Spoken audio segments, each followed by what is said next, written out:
So here's a story that we haven't heard certainly in and around the Brexit circles for quite a while.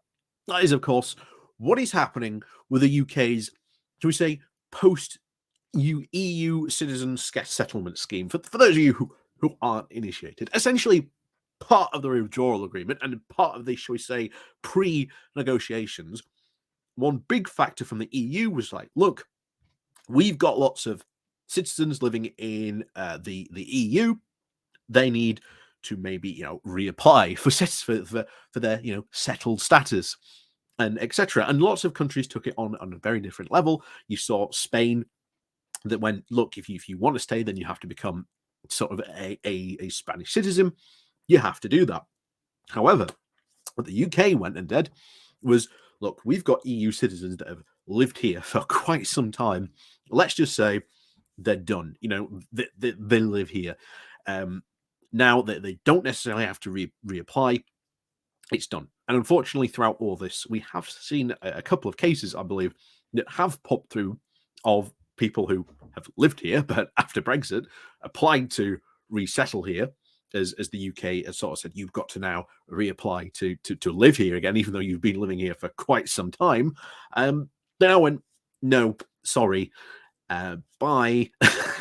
That's unfortunately what happened to a few people in these cases. But, however, it doesn't seem that the High Court has ruled against this. And certainly in light of the Rwanda issue that has been ruled on against this, while we can see that as certainly being a negative in regards to many areas in and around this, it certainly is a massive negative area, so that's for certain. This is actually quite a good positive step that we've actually sort of won on this. So, sometimes you've got to take victories where you can sometimes. But anyway, back into sort of this. So before we go jumping into this, please do remember to hit that like, share, and subscribe button. And of course, down below, there are links to my Patreon page and a one-off link called Buy Me Coffee, where you can, buy me coffee. And of course, as always, there's the YouTube thank you button and of course the Pony Club down below as well. So on we go with this. So this comes from RTE, the title of UK's post-Brexit settlement scheme for EU citizens unlawful, court says. The British government's post-Brexit settlement scheme for EU citizens is unlawful, the UK's High Court has ruled.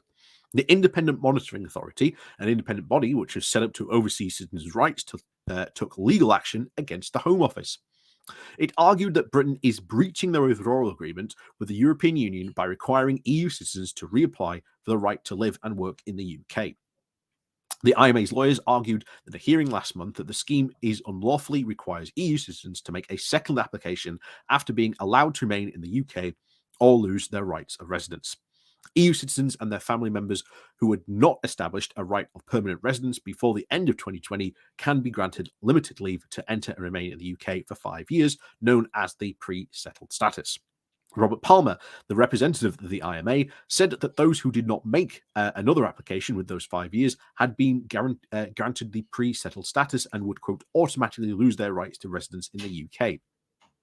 He argued that the aspects of the EU settlement scheme, a very similar scheme for citizens from other countries from the European Economic Area and the European Free Trade Association, was straightforward, incompatible with the withdrawal agreement. Judge Peter Lord ruled that the British government's interpretation of the withdrawal agreement was, quote, wrong in law, and the settlement scheme was unlawful. He then granted the Home Office permission to appeal against the decision. The RMF chief, Catherine Chamberlain, said in a statement, "I'm pleased that the judge has recognised the significant impact this issue could have on the lives and livelihoods of all citizens of the pre-settled status in the UK." Home Office Minister Simon Murray, in a statement, said this: EU citizens are our friends and neighbours, and we take our obligations to securing their rights in the UK very seriously. The EU settlement scheme goes above and beyond our obligations under the withdrawal agreement. Well, apparently not, considering, the judge has just ruled that it was wrong in law. But there you go. Protecting EU citizens and, of course, the rights, it gives them a route to settlement in the UK. We are disappointed by this judgment, which we intend to appeal. Yeah, this obviously is another... It's yet another embarrassment, really, for the British government. The fact that they've sort of lost this.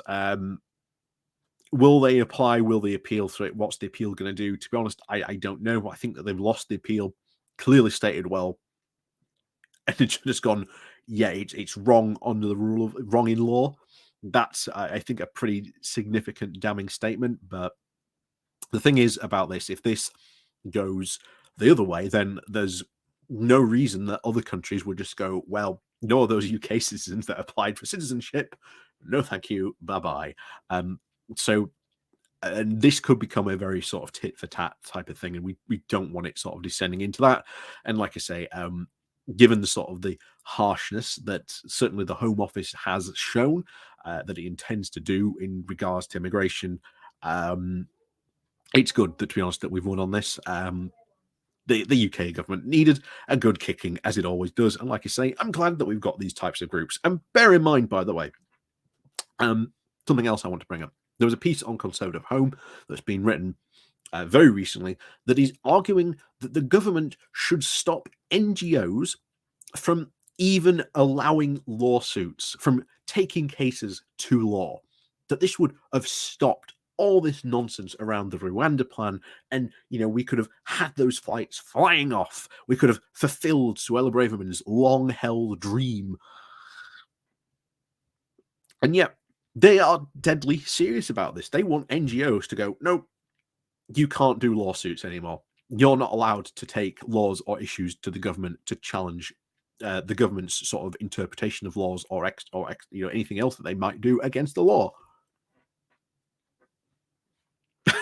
That's pretty worrying. That's pretty worrying. Something we should certainly be concerned about if they do decide to actually press ahead with something like that, because many challenges against the government are brought by NGOs. They're not brought by individuals, because you've got to have very, very deep pockets to be able to take cases, certainly to the High Court. And very often it's only these NGOs that have those, that at least have the money to be able to fund these cases and take these cases to the High Court to challenge the government on rulings or laws or issues that they have. So stopping NGOs from doing that, that's quite concerning. That's very concerning.